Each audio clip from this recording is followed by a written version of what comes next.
Saudi वफ़द के दौरे पाकिस्तान में मुख्तलिफ मुआहिदों पर दस्तखत हुए। वज़ीर इत्तलात अता तारड़ कहते हैं सरमायाकारी से मुतालिक MOUs पर पेशरफ्त जारी है। सऊदी सरमायाकारी 2.2 अरब डॉलर से बढ़कर 2.8 अरब डॉलर हो गई।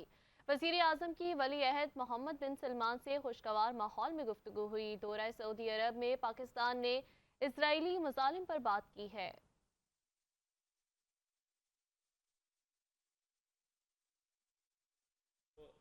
आज से चंद हफ्ते पहले हमारी मईशत जो बहाली की पटरी पर चढ़ चुकी है और आगे जो हालात हैं वो बेहतर से बेहतरीन होते जा रहे हैं। तो वो जो एक स्टेज थी रिफ़ॉर्म की, उससे आगे निकल के हम अब स्टेबिलिटी की तरफ जा रहे हैं और मईशत जो है वो मुस्तहकम हो रही है।